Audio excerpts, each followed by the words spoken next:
Olá, olá, olá! Sejam bem-vindos ao último episódio desta temporada do Eventcast, o podcast dos eventos. Aqui, neste espaço seguro que criámos, queremos mostrar o mundo dos eventos virado do avesso, trazer para a mesa as conversas de backstage e de corredor. A nossa convidada para este último episódio de hoje quase que dispensa apresentações, mas é a ilustre Isabel Amaral. Bem-vinda ao Eventcast, Isabel. Eu é que agradeço o seu convite. O meu desafio principal, confesso que foi resumir a sua biografia aqui em algumas linhas, mas vou dar o meu melhor. A Isabel é das mais conceituadas e requisitadas especialistas em questões de protocolo em Portugal. É mestre em Relações Internacionais pela Universidade de Lisboa e é também presidente da Associação Portuguesa de Estudos de Protocolo. É consultora e formadora em protocolo, imagem corporativa e comunicação intercultural, oradora internacional, empresária, coach executiva e docente convidada em universidades portuguesas e estrangeiras. Estão-me a sair bem? Muito bem. É autora dos livros Imagem e Sucesso, Imagem e Internacionalização e foram-lhe atribuídas várias honrosas distinções. A Isabel confidenciou-me esta informação por e-mail, mas eu vou ter que partilhar com o mundo que no outro dia o Presidente da República apresentou ao Presidente São Tomé e Príncipe como a maior autoridade de protocolo que temos em Portugal. E a Isabel ficou muito emocionada com o elogio. É verdade. O que acho curioso é que com 18 anos achava que era um assunto que não lhe dizia nada. Isto é muito interessante. Tem 8 irmãos, teve uma infância super feliz e adora viajar. Acho que estamos prontos para começar com o protocolo e eu não sei se é por ser mais nova, mas eu falo com várias pessoas e acho que a formalidade é um tema que intimida. É um tema também que eu não domino e para o qual tive que me preparar. E vou confessar também uma coisa, que foi, eu li o seu livro e gostei imenso do tom pessoal e descontraído que deu. E depois pensei assim, eu enviei um e-mail à Isabel com o convite, dizia cara Isabel, e depois no final mandei assim, beijinhos. Pronto, que boa primeira impressão, já estou aqui, já seguiu. E eu acho que começamos mesmo pela pergunta das perguntas, que é, afinal, o que é o protocolo e para que é que serve?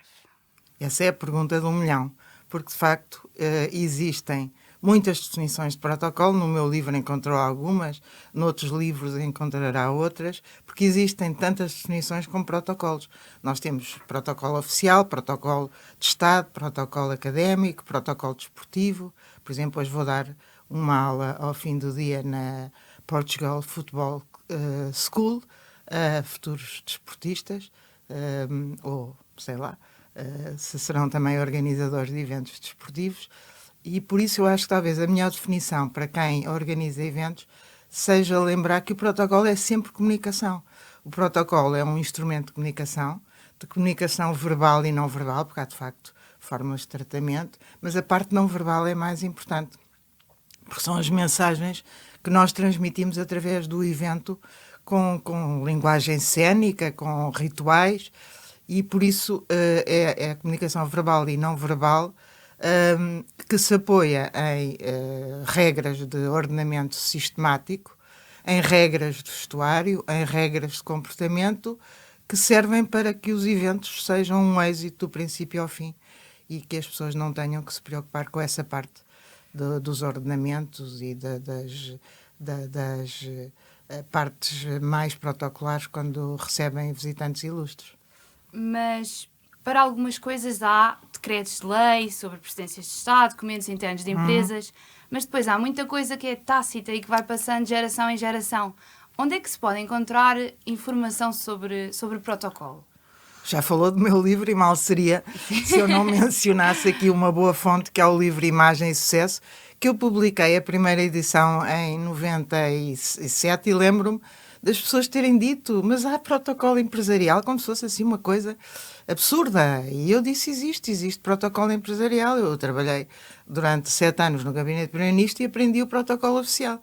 Agora vou transformar este protocolo para as empresas que recebem o Primeiro-Ministro, porque eram essas pessoas que me faziam perguntas. Convidavam o Primeiro-Ministro e depois telefonavam a dizer como é que fazemos, e as bandeiras, e quem é que está à porta, e quem é que leva, e quem é que faz.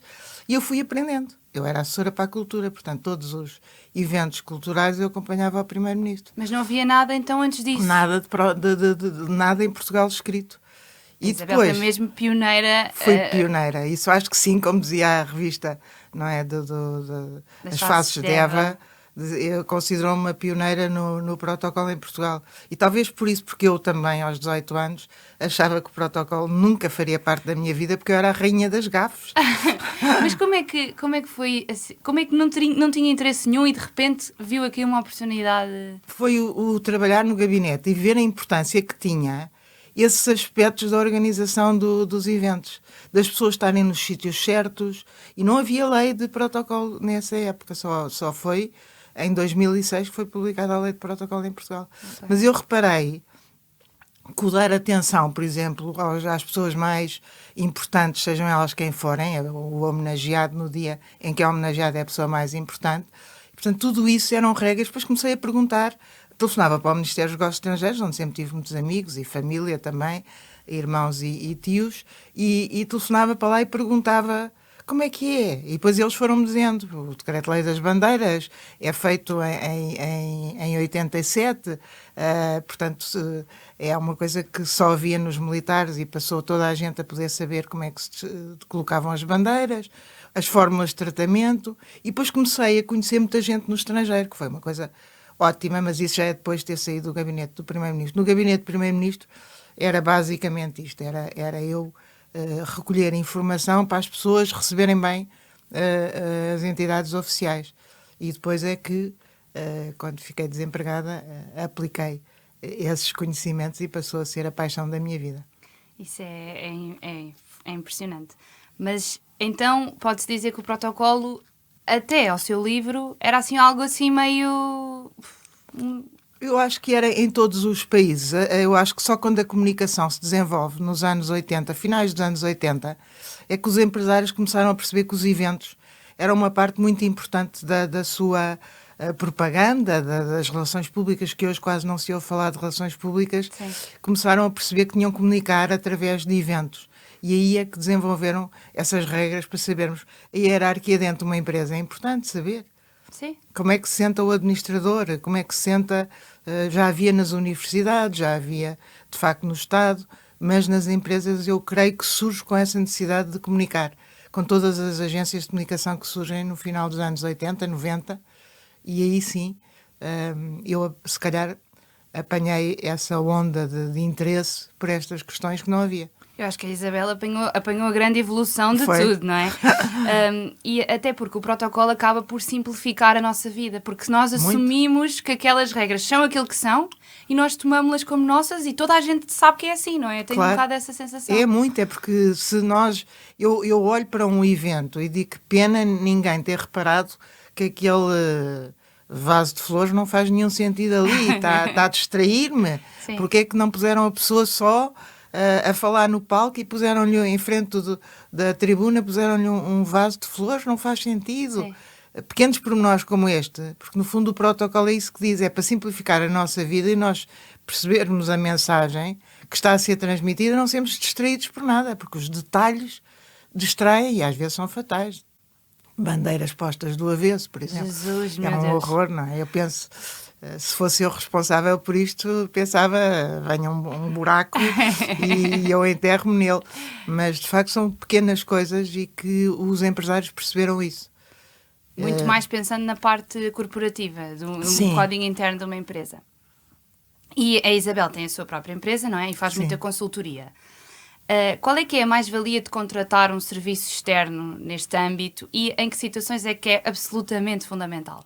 Absolutamente fundamental é quando se convidam altas entidades, porque existe uma lista de altas entidades oficiais, na tal lei de que eu falei, a Lei 40 de 2006, de 25 de agosto, em que estão, no Incrível. artigo 7º, estão 58 graus de precedências de pessoas. E depois, logo num dos primeiros artigos, diz que quando se convidam estas pessoas, mesmo para eventos não oficiais, têm que ser respeitadas as precedências. E, portanto, é muito complicado quando uma pessoa convida, que é normalíssimo em Lisboa, convidar o Presidente da Câmara, convidar um embaixador, convidar um ministro, e depois quais são as precedências entre eles, e não basta ir a essa lista, pois há várias exceções. Por exemplo, o Presidente da Câmara de Lisboa, em Lisboa, tem estatuto de ministro. Portanto, está logo Isso a é seguir quase ao um ministro. jogo, no É um fundo, jogo, não é um puzzle. E depois o mais engraçado é meia hora antes em Portugal. Há imensa gente que telefona a dizer que afinal não vem, não é? Portanto, a gente tinha um assentamento perfeito e depois sem nunca correr, sem nunca mostrar nenhum nervosismo. É preciso, eu digo sempre, sapatos confortáveis e nervos de aço, porque depois tem que ser muito devagarinho e trocar as cadeiras e pôr outros nomes e ninguém reparar naquilo dos outros convidados, porque não se pode tirar ninguém que já está sentado, não é? Porque tem que se ir pondo. Claro que se a gente importa-se passar para a primeira fila ou que está na segunda, não se importa e, portanto, passa. Mas é isso, fazer isso tudo com muita calma para ninguém dar por isso. Então, no seu acompanhamento num evento deste tipo, é mesmo durante todo o evento? Todo o evento. Porque e começa nunca se sabe o que é que surge. Nada. Aliás, no briefing começo por saber aquelas perguntas, não é? O quê, onde, quando... E depois é que entramos no como é que se vai desenrolar, o cronograma do evento. Eu depois faço um guião protocolar, aliás, primeiro faço uma proposta, depois se é aceite, faço um guião protocolar para o evento todo, desde que o convidado chega até que sai. Okay. E tem que ser acompanhado. Então, no fundo, pois, a Isabel gere o percurso daquele convidado ao longo de todo o evento.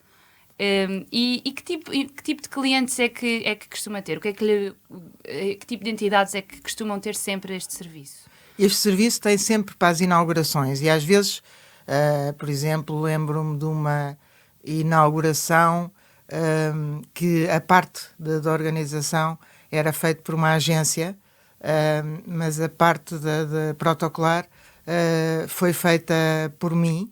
Era uma empresa em Viana do Castelo e tinha o vice-primeiro-ministro que ia estar presente e envolveu imensas reuniões, porque todos os administradores, porque era uma multinacional, como são todas hoje, não é? Já não se chamam multinacionais, portanto veio a administração da Europa e não sei o quê, e ouviram o que eu lhes disse. Portanto, eles estão interessados em fazer a coisa bem feita. Claro. E por isso, como com a IBM aconteceu, o presidente da IBM foi ao Palácio da Ajuda ver comigo as salas que podia escolher para fazer o jantar e ouvir as vantagens de uma e de outra para eles. Depois eles é que escolheram a sala e eu limitei-me a fazer o assentamento das mesas. Mas estou desde o princípio, desde aquele caos que é a fase do planeamento, não é? E eles dizem que para eles é a simplificação total, porque eles sabem que eu é que vou tratar de toda aquela parte do protocolo e eles assim podem dedicar atenção aos convidados, em vez de estarem preocupados.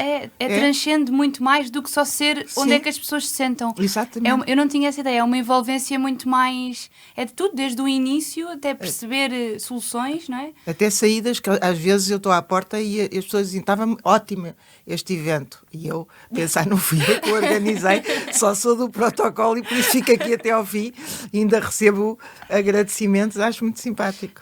Mas acha que protocolo então é um nome bom para descrever? É que eu acho que é um bocadinho redutor, na minha opinião. Pois, há muitos países, eu sou professora na Holanda e dou aulas também na Bélgica com essa escola e lembro-me que o protocolo na Holanda é considerado uma coisa completamente antiquada. E eles, como são uns professores ótimos, porque dão para todo o nível de eventos, desde eventos de moda, porque eles têm uma escola em que formam pessoas para depois a fazer este acompanhamento de evento, apresentar as pessoas ao anfitrião e escolherem qual é o nível de atenção que determinado grupo tem, qual é o outro, para onde é que vai, e sempre a acompanharem. E uma vez convidaram um que chegou lá e disse: o protocolo é ridículo. E tinham mostrado um inglês, que é a coisa mais formal que outros professores em inglês. São 2 holandeses, 2 ingleses e uma portuguesa que sou eu. E ele tinha mostrado umas imagens da rainha de Inglaterra antes. Ele, o que é que aquela velha tinha que não sei o quê? Bem, o inglês ia quase fazer dar a Kiri por chamarem velha a rainha de Inglaterra. Mas eu gosto de dar aulas com eles. E, aliás, gostei muito de escrever a 5 mãos o livro Protocol to Manage Relationships Today, porque é exatamente isso. O protocolo está em todo lado e serve para toda a gente. E simplifica a vida em vez de complicar. E eles acham que poupar mais é, de facto, o que transforma o protocolo numa coisa antiquada. Ou há simbologia associada, ou então não vale a pena fazer cerimónias só porque sempre se fez assim. Claro. E o nosso presidente, por exemplo, aparece nesse livro exatamente por ele ter dado uma volta às cerimónias, por ter feito as primeiras visitas do rei, a primeira visita do rei de Espanha a Portugal foi em Guimarães, que é o berço da nacionalidade, não é? Sim. Portanto, prestaram homenagem ao Dom Afonso Henriques e depois com outro... Depois acho que acabaram essas visitas, porque acho que para o protocolo de Estado era muito, enfim, o orçamento deles esgotava-se de um ano todos em três, porque tinham que levar para lá a Guarda Nacional Republicana, toda a equipe de protocolo, tudo mudava para lá. E pronto, e depois acabou-se. Mas, de facto, essa simbologia que ele queria dar, por exemplo, com o presidente da Grécia, levou a Coimbra para ele ter introduz nas visitas, para ele receber um doutoramento honoris causa, e depois levou a depositar a coroa de flores no túmulo de Dom Afonso Henriques, do primeiro rei de Portugal, não é? E, portanto, ele faz muito, tem muito esta preocupação de introduzir sempre qualquer coisa que o convidado goste de fazer, mas que também seja uma homenagem à nossa história, porque ele diz sempre nos discursos que não devemos esquecer o passado e devemos construir o presente e o futuro com base no que fomos aprendendo. E ele desrompe assim muito os conceitos, tudo aquilo que nós achamos que é normal, é assim, sai sempre Mas, por exemplo, o protocolo militar ele cumpre a sério. É o único presidente que eu vi, quando faz uma guarda de honra, olha para os oficiais que estão a prestar-lhe honras, como se fossem os seus que vão agora ser os responsáveis pela segurança dele. Quando ele chega a um país qualquer, há sempre essa guarda de honra e ele olha para cada um dos soldados que está ali. É mesmo fogo, interessantíssimo. E nós vínhamos a falar disto há bocado lá em baixo, no elevador. Estávamos a discutir que isto mudou muito, não só pelo contexto da pandemia, mas esta evolução natural do protocolo foi-se tornando... Ou seja, eu hoje em dia vou convidar alguém, mesmo que seja alguém assim mais ilustre, eu envio uma mensagem por WhatsApp e não digo excelentíssimo senhor, não é? Isto não, hoje em diz dia... só senhor ministro. Exato. Se tiver acesso. Que alguém manda mensagens ao ministro e já não escreve aquilo. Não escreve, não faz nenhum sentido. Aliás, já nos e-mails, só os franceses é que continuavam a usar aqueles fins de carta dos franceses, como nós escrevíamos antigamente, não é? E que também se subscrevo, de Vossa Excelência, muito atentamente. Eu apanhei tudo isso, por isso é que é engraçado. Tem aqui, de facto, uma pessoa que acompanhou a história toda desde isso até com os melhores cumprimentos, que pouca gente sabe, mas agora eu vou revelar aqui. Porque é que se termina as cartas com os melhores cumprimentos? Eu dei-me ao trabalho de procurar, porque havia pessoas que me diziam, mas porquê com os melhores? Porquê não só com cumprimentos? Eu pensei, olha, eu sempre escrevi com os melhores cumprimentos, vou descobrir de onde é que isto vem. Sabe de onde é que vinha? Uma portaria do Vasco Gonçalves, durante o PREC, do general Vasco Gonçalves, que resolveu que durante a Revolução, aqueles subscrevam... não, havia a frase dos ofícios públicos, era a bem da nação, que se acabava. E ele acabou com a bem da nação e disse, a partir de agora, todos os ofícios públicos terminam com os melhores cumprimentos. Eu tenho fotocópia disso. Olha, não há na internet, mas tenho a fotocópia. Nós vamos precisar disso, sabe porquê? Porque nós no escritório temos uma coisa que é, quando as pessoas nos dizem que os melhores cumprimentos, há sempre galhofa. Porque é pois sempre... É. Então, mas de quê? Não me está a desejar os melhores, vai-me desejar os piores cumprimentos? Só o cumprimento chega. Portanto, a Cláudia vai adorar saber isso. Vai adorar saber isso, porque eu uso sempre os melhores, porque, por exemplo, se for a reclamar, eu não vou pôr com os melhores cumprimentos no fim. Claro. Ponho atentamente. Exato. Não é? Essa linguagem também é interessante. Claro. E, aliás, quando diz que me escreveu beijinhos, eu uso sempre a recíproca, que é se alguém me escreve beijinhos, eu escrevo beijinhos. Se alguém me escreve cumprimentos, eu escrevo cumprimentos. Pois foi, a Isabel respondeu-me com beijinhos, é verdade. Acho que nunca se deve contestar o tratamento da outra pessoa. Se a outra pessoa, eu sei lá, se me conhecia de algum lado e me mandava... Não, mas eu estava assim, agora, quer dizer, e depois que estava a ler o seu livro e só pensava, olha, que boa primeira impressão que tu fizeste, ou aquilo é um capítulo sobre primeiras impressões. Mas eu sabe que tenho essa abertura, que eu acho que é o que tem também muita gente hoje em dia, por isso é que o protocolo é muito mais flexível e adaptou-se lindamente ao Covid e a todas as regras fizeram-se eventos com mais espaço e menos gente, mas continua a fazer-se eventos porque era importante continuar a fazer-se eventos.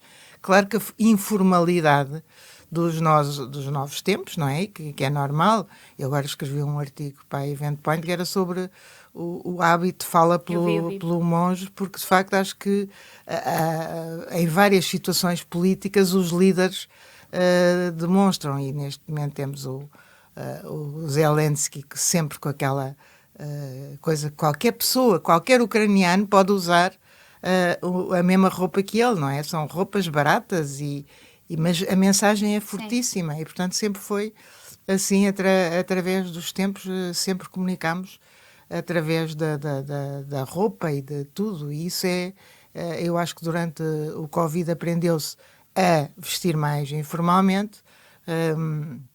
Tive a ver a coisa... A tomada de posse do presidente Macron, os franceses são as pessoas mais formais que existem e têm um protocolo maravilhoso, que eu adoro, como eu amo de paixão protocolo, adoro as cerimónias francesas, mantém muito da tradição e da simbologia e a gente percebe tudo, porque é que ele parou ali, ou porque é que fez isto ou fez aquilo. E de facto muitos já iam sem gravata. Ok. A Isabela é quase uma analista, não é? Estou a ver e digo... Está a ver a cena a acontecer. Porque depois vou dar a formação e tenho que ensinar que, de facto, o smart casual é hoje o traje que se exige. Claro que uma pessoa que vai... eu fui, por exemplo, a uma condecoração que o Presidente da República deu à Presidente da Gulbenkian. E a pessoa pensa, antes de ir para lá, eu vou para o Palácio de Belém, ele vai estar vestido de fato e gravata. Portanto, os homens, pelo menos os da geração um bocadinho abaixo dele, pensam, eu tenho que ir de fato e gravata, mas se calhar, se forem da família dela, por exemplo, forem sem gravata, também seria absolutamente normal. É porque as pessoas acabam por se ajustar, não é? Exatamente. Quer dizer, com roupa nunca sabemos muito bem, é sempre arriscado. Mas... há esse ajuste à situação, ao contexto onde nós estamos. Nós devemos ir adequados a esse contexto. Pois é, isso é uma das regras do vestuário. Seu livro, pá. Pois vê-se bem que aprendeu imenso. Não, mas eu gostei, sabe? Eu confesso que também não era um tema que eu gostasse assim tanto e por isso é que foi um desafio. Aliás, eu achava que não gostava, mas na realidade, mesmo nos nossos eventos corporativos, nós usamos o protocolo. Pois usam. Apesar de não ser a palavra protocolo e todo esse peso que traz, não só nas mais pequenas coisas. Por exemplo, o presidente da empresa vai se sentar na mesa mais importante. Claro. Estas coisas que são... E a direita, a regra da direita, que é uma regra que aprendemos de pequeninos, exatamente. Não é? E é interessante. Cristo está sentado à direita do Pai, portanto, até coisas religiosas, que é onde começa o cerimonial, começa de facto com a igreja e com a monarquia. E portanto, nós temos coisas que... Porquê que eu dou a direita? Claro que se eu for canhoto, se calhar dava-me mais jeito à esquerda. E isto acontece, por exemplo, com o guardanapo nos banquetes oficiais, que eu sou convidada para alguns banquetes oficiais, os tais em que o Presidente me apresenta como a maior autoridade de protocolo do país, mas eu estou muito atenta a ver como é que as coisas se fazem. Por exemplo, há uma história que eu conto no meu livro, que é a cena do guardanapo desaparecido. Primeira vez que eu fui também a um jantar de gala, um banquete, já não sei, dado pelo Primeiro-Ministro, ou já não sei, penso que sim, que era no tempo em que eu trabalhava com o Primeiro-Ministro, também me aconteceu o mesmo, porque em minha casa o guardanapo põe-se do lado direito e no protocolo de Estado põe-se no lado esquerdo. Eu calhei numa mesa redonda e, portanto, tirei-o do lado direito. E depois, claro que o senhor que estava à minha direita, quando todos tiraram os guardanapos, disse assim, não sei porque é que não me puseram guardanapo. Eu disse, olha, eu tenho 2, e dei-lhe o outro. E depois percebi, e fui ter com o chefe de protocolo, e disse, mas porquê é que aqui põe o guardanapo à esquerda? Em casa da tua sogra, que eu conhecia, põe à direita, e a minha cara também. Ele disse, não, mas isso é porque é a tradição francesa, pôr do lado direito, mas o protocolo adotou o inglês, e nunca mais te esqueças. Left is right, right is wrong. Eu nunca mais me esqueci. No último, que era de São Tomé e Príncipe, a pessoa do meu lado contestava e dizia, mas não é à direita, é à direita. E eu dizia, pois, mas o protocolo português, o que é que eu hei de fazer, não é? Porque, de facto, cada país instituiu as suas regras, e o nosso está num livro do primeiro embaixador, que eu também ainda conheci, o Hélder Mendonça e Cunha, escreveu o primeiro livro, há um manual muito pequenino de protocolo, escrito logo a seguir ao 25 de Abril, e ainda se segue isso, que ele diz lá que o guardanapo coloca-se à esquerda, e toda a gente em Portugal sabe que é assim. Eu, minha casa, continuo a colocar à direita. Mas nos banquetes tem que seguir as regras. Mas a Isabel também faz muito aquela ponte de comunicação intercultural, não é? Isso Sim. também deve dar umas histórias hilariantes. Pois, nem sei quais as histórias que eu tenho ao longo desta consultoria. A primeira foi exatamente a primeira consultoria que eu fiz, foi para a vinda da rainha Beatrix da Holanda, que veio ao Porto a inaugurar a Porto Capital da Cultura em 2001. E o protocolo de Estado indicou o meu nome à professora Teresa Lá, que era a presidente da tal comissão, ou já não me lembro o que é que se chamava, para as comemorações dessa vinda da rainha, porque era para eu ser a ligação entre o protocolo de Estado e essa, que não me lembro como é que era a comissão ou como é que se chamava, mas era da organização. E portanto, eu fui para lá aconselhada e tinha reuniões cá com o protocolo de Estado, depois ia para o Porto, tinha reuniões com eles, e depois fui para lá.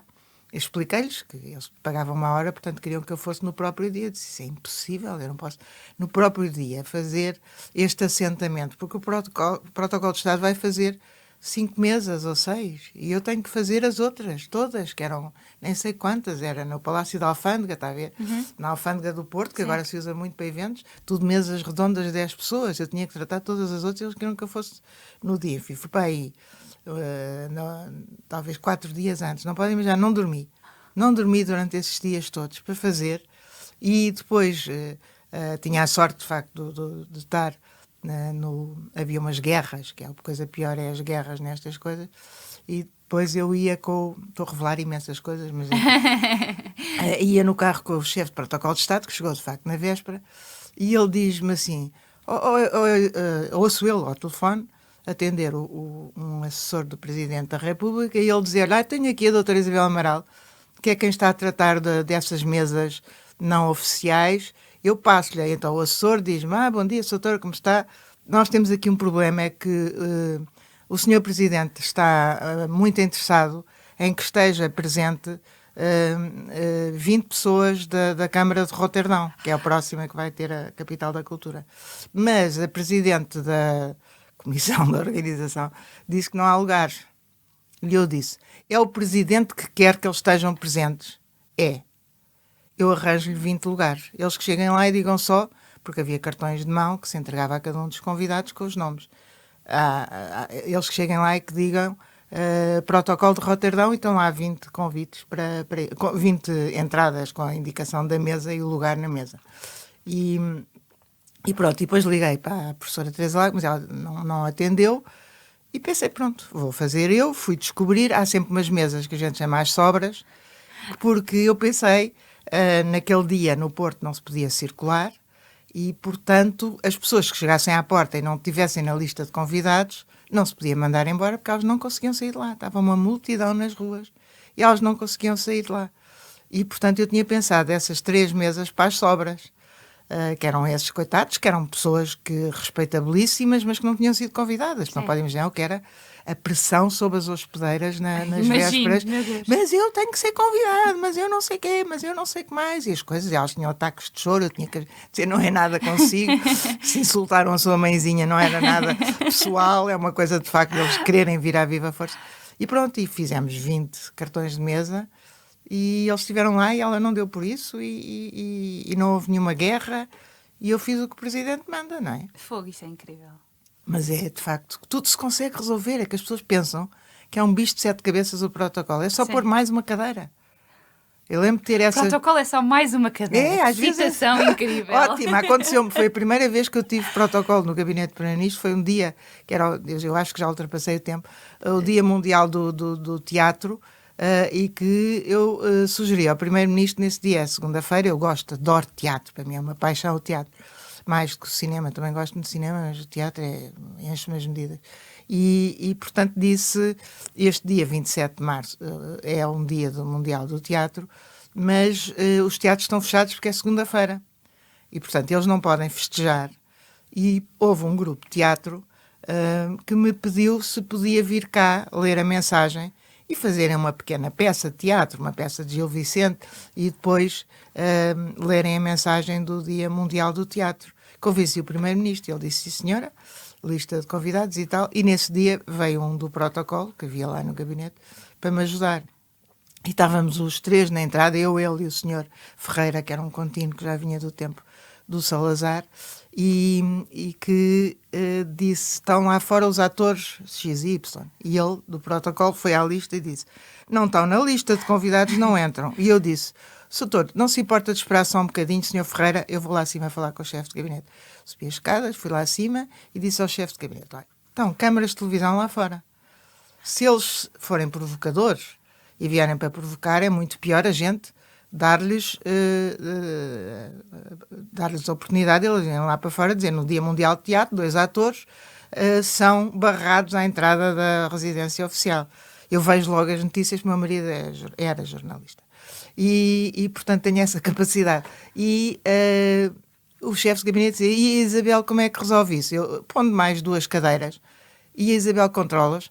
Eu fico numa cadeira atrás deles e controlo. Claro que não foi porque desci as escadas e também para não ferir a autoestima do tal assessor de protocolo, disse, o chefe de gabinete diz que são convidados dele.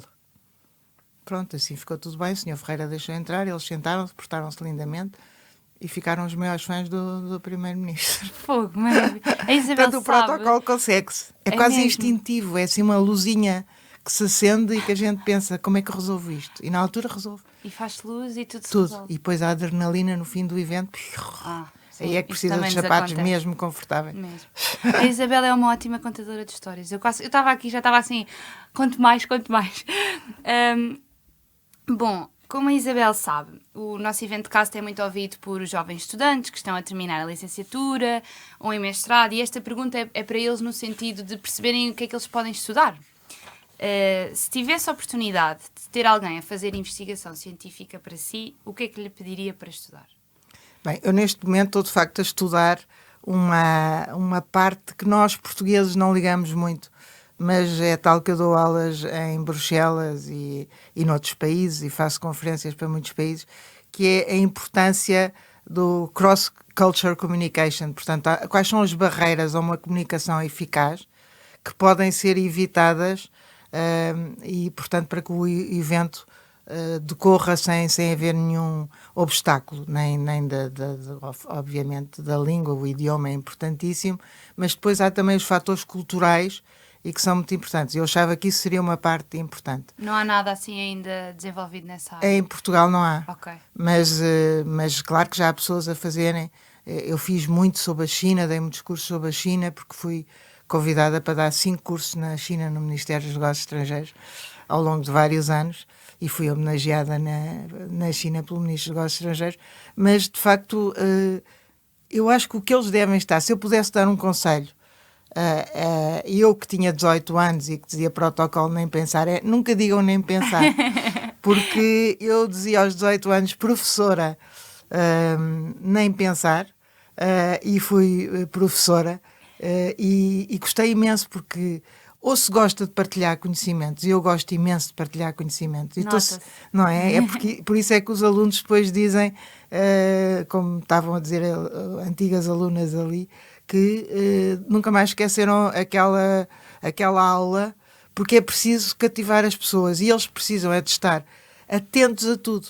Eu fui apanhando ao longo da vida, fui aprendendo coisas. Eu fiz um curso de tradução e pensei que ia ser tradutora, comecei a fazer na Dom Quixote. Depois, quando casei, precisei de trabalhar, arranjei emprego como secretária porque falava muito bem línguas, tinha estudado em Inglaterra, e depois, 10 anos depois, fui trabalhar com o vice-primeiro-ministro e lá percebi que se eu fizesse uma licenciatura ia com certeza conseguir trabalhar noutra coisa mais interessante do que aquela que eu estava naquele momento. Fiz a licenciatura em Relações Internacionais, já casada e mãe de família, de facto depois tive a oportunidade de trabalhar com o primeiro-ministro no gabinete e depois esse trabalho no gabinete do primeiro-ministro transformou radicalmente a minha vida, porque fiquei desempregada ao fim de 7 anos e não pertencia a nenhum partido, nem pertenço, portanto não podia ser encaixada no partido e portanto fui para o desemprego e consegui dar a volta à minha vida com tudo o que tinha aprendido. Portanto, é sempre aprenderem, em todas as fases da vida, tentarem aprender tudo, absorver. Sim. Porque nunca sabemos o que é que nos vai ser útil. De repente surge. Como eu acho que eu criei o nicho de oportunidade ao criar uma empresa de consultoria de protocolo, que as pessoas diziam, mas protocolo, mas isso... E eu explicava às pessoas. E depois aprendi uma coisa que eu também digo sempre aos desempregados, quando me dizem, eu estou desempregado. Não digas isso. Isso as pessoas fogem de ti a 7 pés. Diz assim, sou consultor. E as pessoas dizem, és consultor em quê? E tu dizes uma coisa em que te especializaste. Sim. Porque descobri que consultor é o termo politicamente correto para desempregados de topo de gama. Belas verdades. Fogo. Este podcast está incrível. Isabel, muito, muito obrigada por ter aceito o nosso convite. Por ter ajudado a desmistificar este tema. Já todos ficamos a saber que a solução é sempre uma cadeira a mais. E o protocolo só nos ajuda, claro. Este episódio marca o fim da primeira temporada do Eventcast, mas, como nós nos fartamos e fartámos de dizer no episódio 0, ideias nunca nos faltaram. E por isso a segunda temporada já está aí à porta. Desse lado, malta, espero que tenham gostado deste episódio tanto como eu e muito obrigada por nos continuarem a acompanhar. Obrigada!